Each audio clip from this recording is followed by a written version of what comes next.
the history guy here. When you think of the most fearsome warriors in history, names like Hannibal, Spartacus, and Julius Caesar may spring to mind.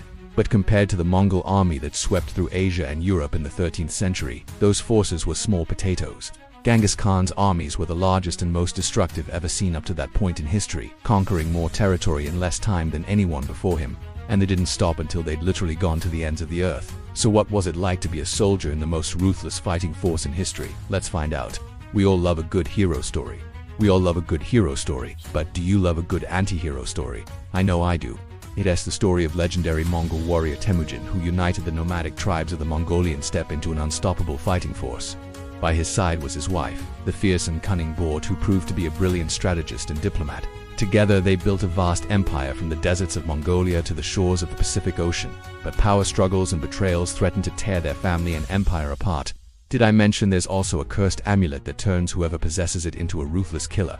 Well, the show is coming soon, and as a bonus, the first episode is free on Prime Video, Endless Conquest. The year is 1206 and you are a young man, living among the many nomadic tribes scattered across the grassy plains of Mongolia. Life is hard, perhaps even harder if you happen to be female.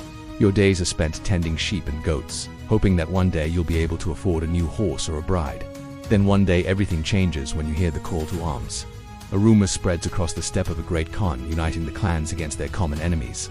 Perhaps you're re-excited by the prospect of adventure, or maybe you're just trying to escape a life of poverty. Whatever the reason, you join Temujin's growing army and become a soldier in Genghis Khan's new empire. As a Mongol soldier, your life is now one of endless conquest.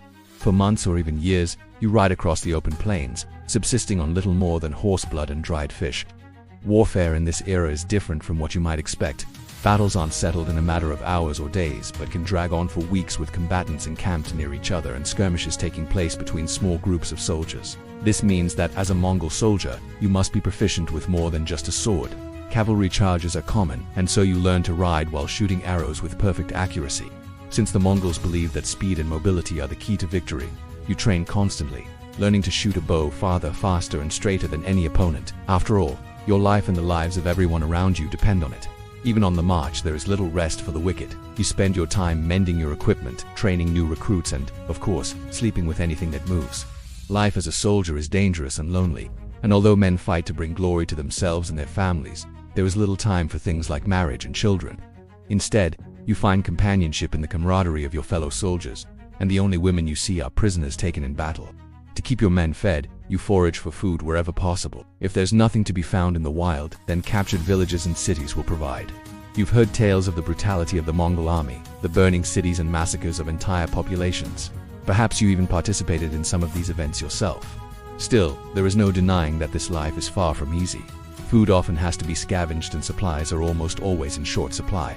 Not to mention the constant threat of disease, which can wipe out entire units in a matter of days. However, the threat of outside forces is much worse. Other armies don't just accept defeat, they fight to the death. And sometimes you might face an enemy even more frightening than another army. The elements crossing frozen rivers and barren mountains tests both your endurance and the sturdiness of your supplies.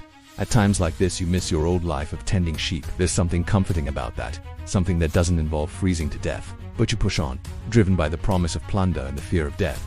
Brutal loyalty. There is one advantage to being in Genghis Khan's army. Although discipline is strict and punishments harsh, loyalty to the emperor is rewarded.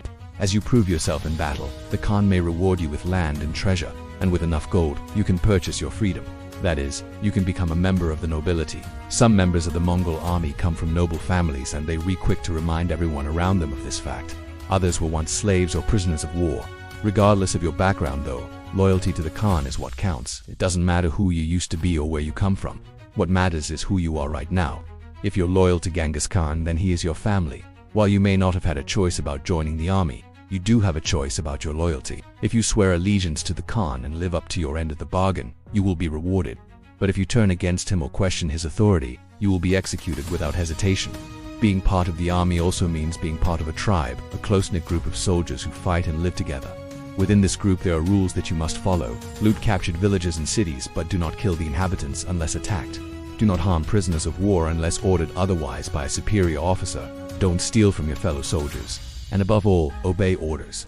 Failure to follow these laws could mean leaving the army without your head. Fear of betrayal. Despite the camaraderie of your fellow soldiers and the excitement of a life well lived, there is a nagging fear that gnaws at you at night.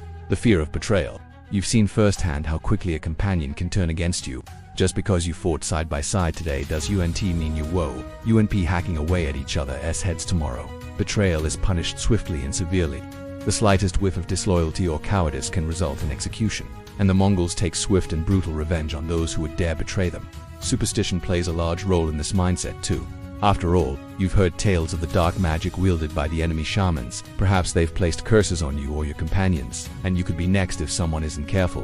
When the possibility of magic is mixed with a healthy dose of paranoia, it's a volatile concoction. Even friendly rivalries are viewed suspiciously. Take for example the case of two Mongol generals, Jelm and Buri. Once close friends, the two eventually turned on each other, viewing each other as rivals for the favor of the Khan. The rivalry culminated in a duel and both men sent assassins after the other. Both men were killed, ironically, by assassins sent by their own brothers. Every soldier dreams of going home a hero, having completed a great quest and saved their homeland. But you're not a typical soldier. You serve a master who knows no bounds, a conqueror who will never cease his campaign of destruction. And so you prepare for your next mission, readying your weapons and armor, saddling your horses and checking your supplies. Genghis Khan's army has rested long enough, and it is time to take to the road once again. There are cities to sack and empires to conquer. What kind of leader do you want to be? Let me know in the comments. And thank you for watching. Remember to subscribe if you haven't already, and I'll see you next time.